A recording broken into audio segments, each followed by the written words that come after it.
Why on God's green earth has Genshin Impact in the past 3 years not received a single update to its in-game content? Why are we talking about this Gacha smack? You don't even play Genshin anymore, man. Why are you talking about this?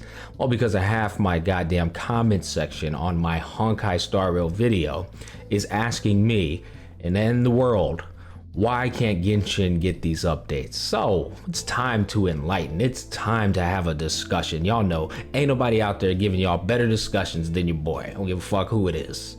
Let's talk about it. I listed out a number of reasons and I guess we'll go over them. First reason, it's possible that the entire community, or not the entire, I can't say that, majority of the community in Genshin Impact are yes men to the game's current dynamic when it comes to the progression and the day-to-day things you have to do. It's perfect. There's nothing wrong with it. It's the most perfect game out there. Possible that they're like that.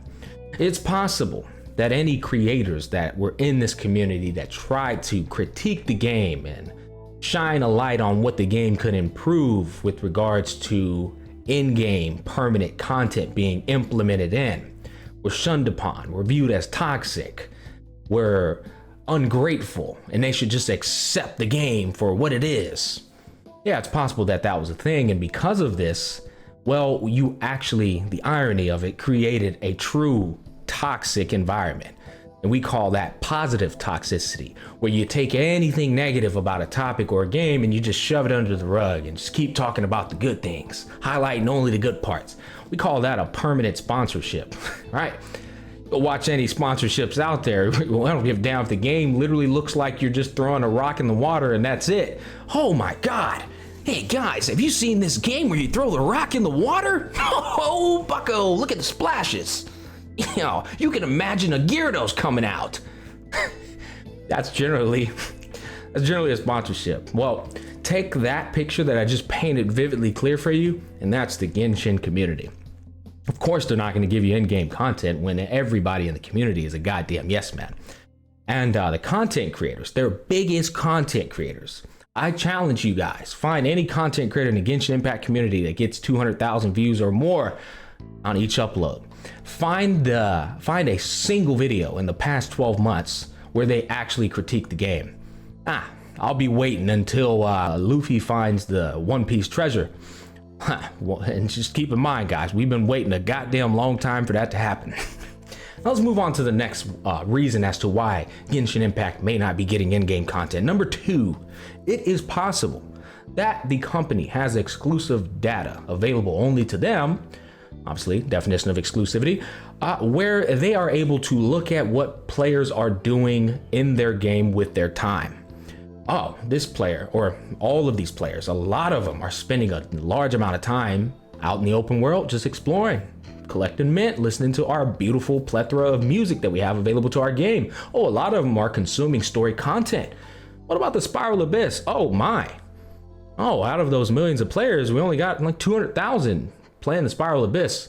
Well, that's not a very important component to our game. I guess we don't need to focus on it very much. It's possible that they have data like this. It's possible that the term excessive anxiety came from them looking at data numbers and feedback and coming to the answer that, well, look, these guys aren't even finishing the content that we're already providing in the game with the time we have available. So if we add more, it's probably going to stress them out. Or maybe they're reading verbatim people saying this. But you know what? There is another way to gather this data. One way you could gather this data is you could literally get on the internet, Bilibili, YouTube, the most popular social media platforms out there. Get the biggest content creators with the biggest platforms, put out some polls and say, hey, would you like in-game content, permanent in-game content? Would you like more things correlating to Spiral Abyss? And then put no, I wouldn't. Yes, we would love it. Put this out, look at the percentages, and I think we can have a more realistic and tangible answer as to what the community actually wants. Because, you know, at the end of the day, you can't really trust things from a company when it comes to that kind of feedback. Of course, it's going to have a what I like to call a bias attached to it, right? But that's one variable. That's also maybe why you're not getting in-game content. Now, the third reason as to why you're not getting in-game content is they stated that they're not going to bring any more to the game because of excessive anxiety. Maybe they're starting to realize that people do want it, but they're just too prideful to walk it back. You know, sometimes you gotta walk that motherfucker back. Sometimes you, oh yeah, hold up, let me walk it back. I was tripping. You know, they might be too prideful to do that. Reason number 4, the devs have such confidence in their game's story development, their exploration, their music, and that their fan base is so addicted to the Genshin Impact dynamic that they don't have to add anything else in the game. They're so confident that it doesn't matter what the hell happens. Fuck you over for 5 years straight on anniversary rewards. You're still gonna stick around. You know why? You're already way too invested. And because of that, you might have a little bit of a gambling addiction and a Genshin Impact addiction and a Gacha addiction. Damn, that's hard saying 3 times in a row. So that might be another version of not adding in-game content either. We're not gonna add it. Who cares? You're still gonna play the game. It doesn't matter. It doesn't really matter. I don't think I need to even see any data for that one. Actually, I would just go ahead and say I will believe that one wholeheartedly. That definitely has some merit and some credit to it. 100% there's some people who just can't put the game down. There's some people who still can't put Fate Grand Order down. And that shit is older than my goddamn lunch number from elementary school. I still know it, by the way. 853255. I remember skipping up to the line and getting some girls to get me some cookies. I was like asking for 25 cents and they would give it to me because I had nice curly hair and I was cute. I had it back then and I still got it today. God damn it, boy. Okay, anyways, let's get back on topic here. Hey, all right, straighten up. Got you smacked. Supposed to be talking about Genshin Impact here. Anyways, man, if you want in-game content, I can sit here and list off a number of reasons, but if you want in-game content, it starts with the content creators. It starts with the community asking for that change. And I think the most clear way to get that change is to first figure out what people want and get a clear answer. The only way you're gonna get a clear answer is to get it out in the opening. Again, them polls are one good way of doing it. Talking to people, you know, but the content creators is the best way to really get the answer. They're the ones that are like controlling where the herds are coming over to them and consuming their content and giving them the feedback. You can get feedback a number of ways, through streams, through videos, but you're not getting any in-game content if it doesn't start with y'all. You know what I mean? You guys are the ones that are actually directing the ship of the boat. Okay, you might think it's Oyoverse, but it's you. Your feedback, your money, what you want, that's what they're delivering. And if they actually do feel that the game is perfect, well then you're not ever going to get in-game content. These are my thoughts on the topic of discussion, truly.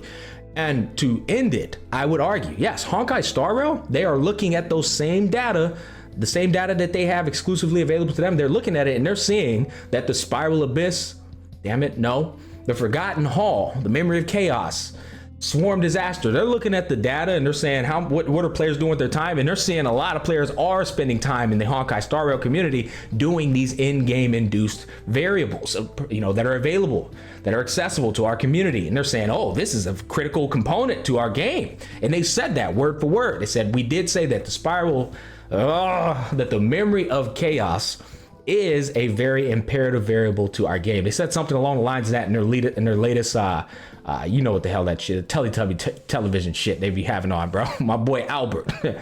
They said that it's a very important variable, and I take these kind of words and I study them and I say, yeah, they don't use these words carelessly. They're basically sending a subliminal message.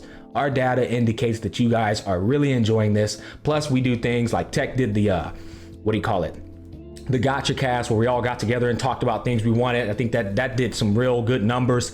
I'm always talking about it. I'm one of the bigger creators in the community now. Not the biggest, but I'm one of the bigger. We are doing a pretty good job in Honkai Star Rail voicing what we want. And meanwhile, our community, for the most part, you always have the dipshits and the fucking low intelligent morons who think anything that is critiqued. Basically, some of them get out of the Genshin community, right? Listen, I'm not saying the whole Genshin community is trash, but a big part of you guys, oh good lord. And yes, you're right, they are in Honkai Star Rail as well, and it is all one big family picture. But goddamn it, we know what's up. We know Genshin got a bigger percentage of these fuckers. All right, but getting back on topic, our community, for the most part, the majority of it is accepting the critiques that we give and not looking at it as us being toxic, but looking at it as us trying to improve our game. And then the devs are listening off of that feedback, off of the data they have, and they're giving it, they're implementing these changes into the game. And I can say that is a healthy environment for a banger ass game. And I wish the same could be done with Genshin Impact. But again, it starts with everything I just listed. Those are truly my thoughts. Let's wrap up this video. Thanks for watching. Peace, love, and happiness. And I'll catch you guys on the flip side.